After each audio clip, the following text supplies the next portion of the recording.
नमस्कार मित्रांनो, स्वागत आहे तुमचं आताच्या ब्रेकिंग न्यूजमध्ये. मित्रांनो, पुण्यातील एका नामांकित शाळेमध्ये 9वीत शिकणाऱ्या अल्पवयीन विद्यार्थिनीनं थेट आपल्या शिक्षिकेलाच प्रेमाचा प्रस्ताव दिला.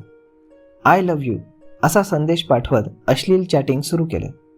हातावरती ब्लेडनं शिक्षिकेचं नाव कोरलं आणि प्रेम स्वीकारलं नाही तर शाळेच्या 7व्या मजल्यावरनं उडी मारण्याची धमकी दिल्यानं मोठी खळबळ उडाली.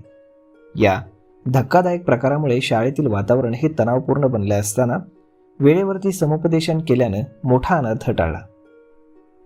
शिक्षिकेच्या मोबाईलवरती सातत्यानं येणाऱ्या हृदयाच्या इमोजीज याचे संदेश येऊ लागल्यानंतर हा प्रकार उघडकीस आला.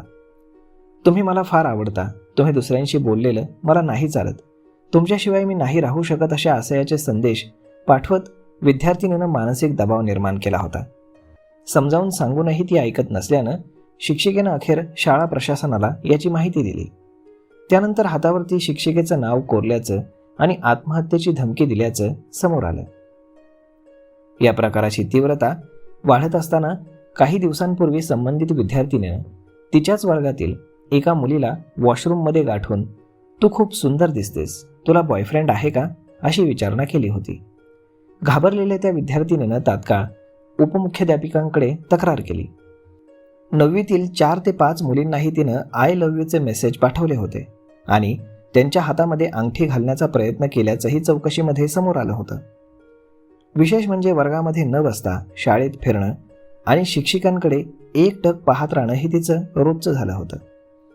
घडामोडी गंभीर होत असल्याचं लक्षात येताच शिक्षकांनी दामिनी मार्शलशी संपर्क साधला. त्यांनी तातडीनं शाळेमध्ये भेट दिली.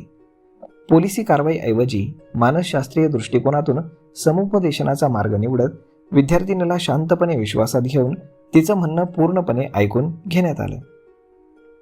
तर मग मित्रांनो, अशा पद्धतीनं शाळेतील शिक्षिकेलाच वर्गातल्या विद्यार्थिनीनं प्रपोज करणं हा असा गंभीर प्रकार आजकाल पुण्यामध्ये देखील घडू लागलेला आहे.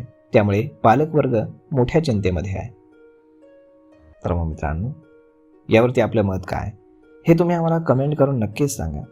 आणि जर हा व्हिडिओ तुम्हाला आवडला असेल तर आपल्या जवळच्या मित्रमंडळींसोबत देखील हा व्हिडिओ तुम्ही शेअर करायला विसरू नका. धन्यवाद.